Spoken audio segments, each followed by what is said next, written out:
Hi all, and welcome to another evening's play, and tonight we're going to help out a guildie in Alappa.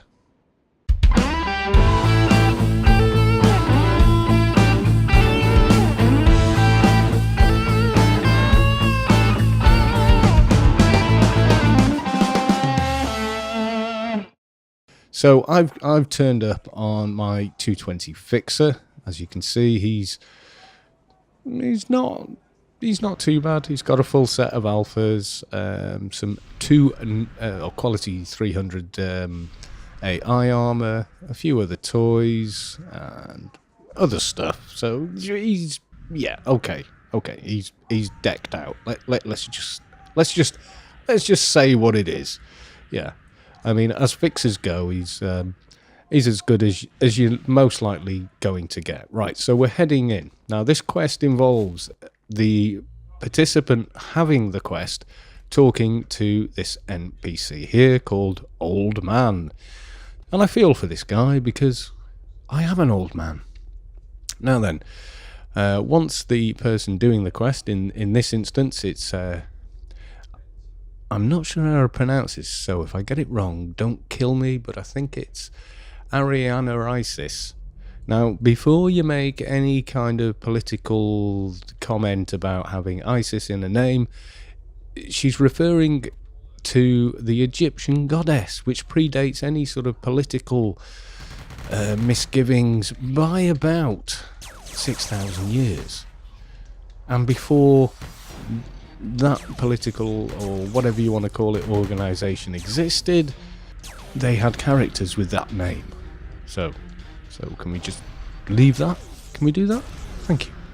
They are unrelated, completely unrelated.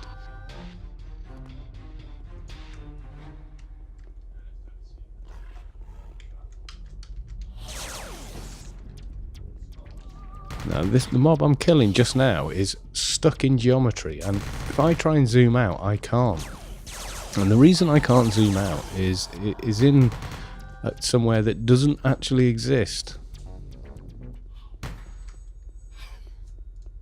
So you need to clear these mobs in a particular order to get a buff that I don't really need. So, but I will do a video on that at another point, and that buff gives you an additional 75 add off and add def. And it will stack with the 12-man and Dust Brigade instance buffs. Now, you've got to clear the area to complete the quest, but what we're doing here is we're sort of clearing all of it, but trying to stay in sequence, because part of the quest is that you kill, I think it runs along the lines, and do check AOU, that's AO Universe, the link will be in the description.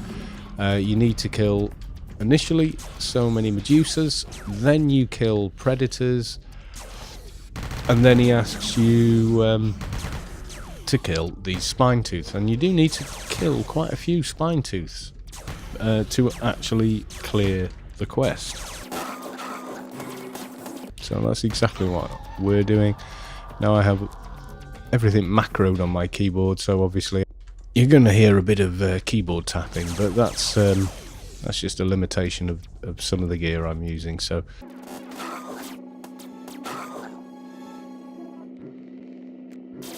as you can see, for 220s with lots of gear, this isn't too difficult. Doing it at level 200 with average gear is very difficult to solo, in fact. Predominantly because when you're bringing the NPC back through this playfield, which you can see marked on the map I have, which is the Atlas of Shadowlands, which I've shown in a different video how to install, and it gives you maps for the insides of areas like this one, and plenty of other dungeons, in fact. It sort of gives you a lot of pointers within there and where things will be in there, and so it's incredibly useful. So we've got a shade, a soldier, and a fixer. So we are not exactly lacking damage, but that's usually where people go wrong, because as you walk this NPC back, what happens is these sort of iceberg type items spawn, and from them you get dozens of mobs quite often that can hit the NPC quite hard, even if they're not actually hitting you quite hard. And because they can hit her quite hard, if her health gets too low, and at the end there is a boss fight, and the boss initially will aggro the person, or the NPC if you like, that you're escorting back, then that NPC dies, and that's it. You instantly die, regardless of how good your gear is or anything else. You instantly die. There's absolutely nothing you can do, and the entire instance resets, so you have to do the whole thing again if you want to complete it. Now obviously we don't want that to happen, and I think we've got so much firepower it's almost completely impossible, but you know, weirder things have happened.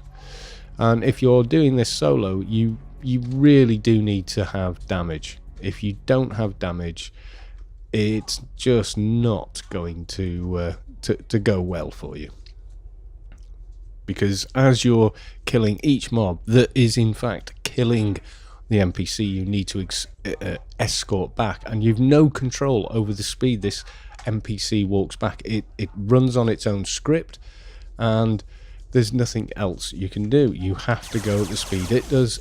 Where it goes will spawn those ads, and if you can't keep them off that actual NPC, and if you get it wrong, if you're on an EMP and you try and use Mongo, even the NPC will actually target you. You know, and you have to leave someone inside, exit the area, run back in, and hope that it doesn't bug out and break the quest. Right, so the second we talk to this NPC, we lose control of this instance. We stop having any sort of control over it. As soon as you've spoken to her, then you're locked in and you have to follow her back.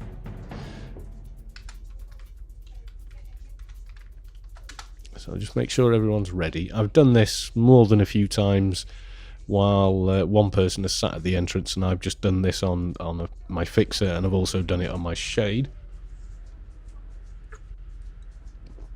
Right, okay. So I'm going to talk to her. Are you the kidnapped girl? And that's it. From this moment on, nothing we do is going to stop the sequence that this NPC runs. So we've got to wait now. She'll run through some dialogue.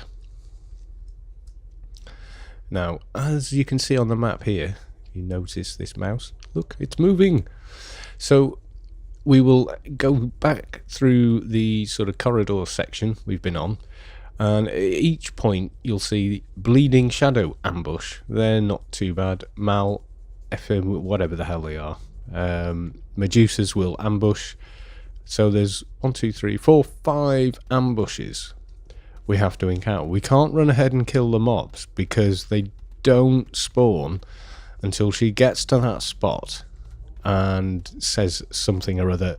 And she doesn't say it directly to you, she says it in a vicinity. So if you're too distant from the NPC, you will miss it.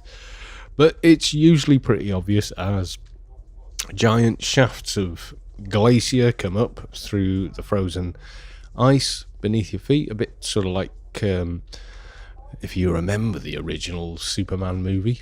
Well, he throws a green crystal into a glacier and it turns into his fortress of solitude.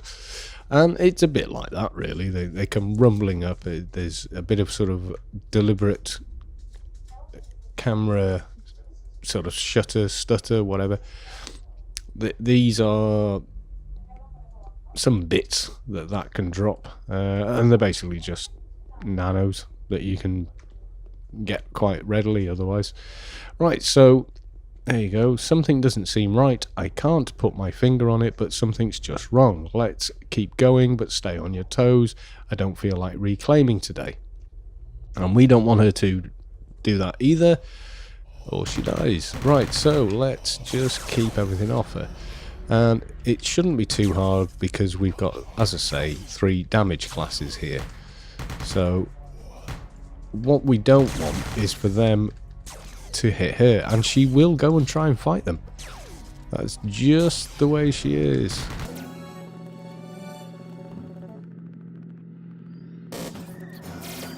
Now, if you're doing this solo, what you need to do is pull her to the front and keep checking what each mob is fighting. I think that one there, yeah, is fighting Sheila. And we don't want her to fight Sheila.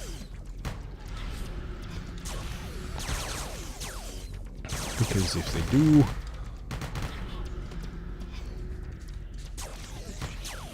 is she fighting me, fighting me, fighting me. Right, that's fine. So there's nothing here that's actually hurting the NPC, but you can see already, even with 3 damage dealers, she's already managed to take damage because we haven't been quite quick enough to make sure that none of these mobs are fighting her. I have no idea what their stats are, but they're not great. They do have quite a bit of HP, but they don't have much defense. Now these unnatural ice items you can't actually do much about. Now she's hitting me at the moment, so at some point I've managed to aggro her.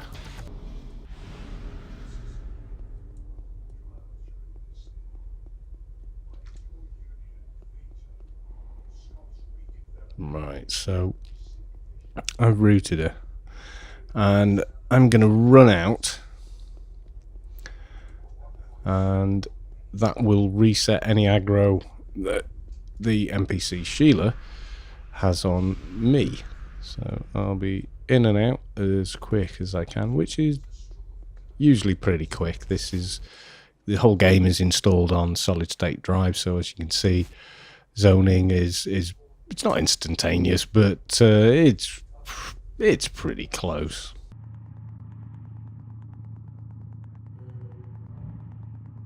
Right, so that was a bit of a hiccup, but when you've got everyone spamming different stuff, that's going to happen. So it's no problem. So I routed her, but I'm no longer aggroed by her. So she should resume what she's supposed to be doing. And that should dissipate in the next few seconds.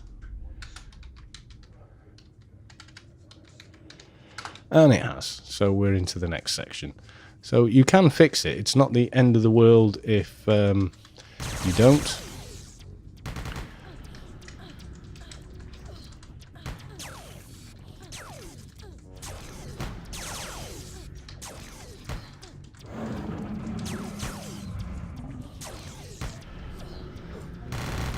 I've got that one, and basically we want to aggro every mob that could be fighting her, and it's easy enough to check if you pull them away from her, like I've just done there, because you can see more visibly who they're fighting. Now it's obvious that these mobs here are directing their love to me rather than to the NPC, but that one isn't. See, that one is fighting her, so let's just keep it off her. I'm just going to say something.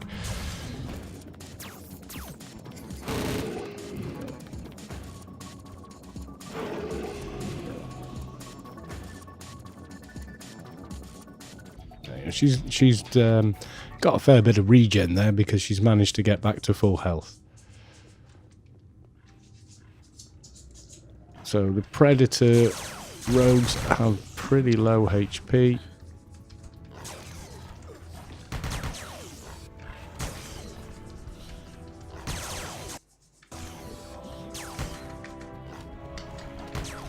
Right, so long as the mobs are on one of us, it's absolutely not a problem. They're not going to kill us in a million years on these characters. So we should be off, you know, perfectly okay with that. What we don't want is her turning up to the end of this actual quest with half their HP, because they almost always die, which is pretty annoying, and it means you've completely missed it.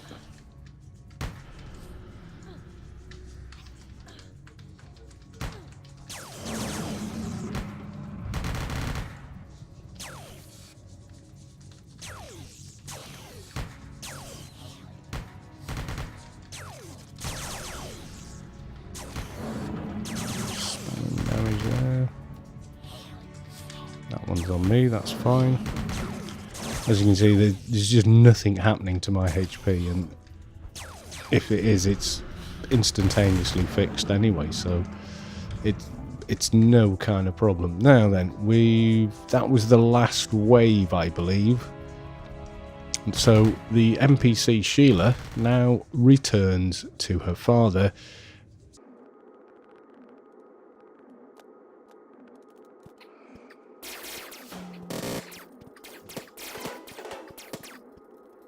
And I'm saying there, now he morphs, and he turns into this. Reprogram, it's flashing, I'm looking at what I'm doing, I haven't got time to read that. But he's going to die. But the thing is, Sheila Mob seems to have a high level of threat generation, because this mob will aggro on her quite easily, even if you do have high damage. I think, however, we're kind of laughing here, seeing as how, yeah, we've got a shade, a fixer, and a soldier all working together, so there's a bit of damage in this team.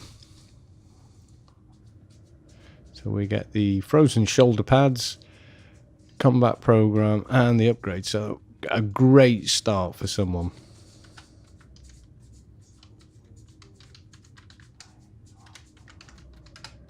In fact, I have in the past come and soloed this instance on my fixer with an alt as a team member, still on Ruby Car, and then invited people in to buy the shoulder pads.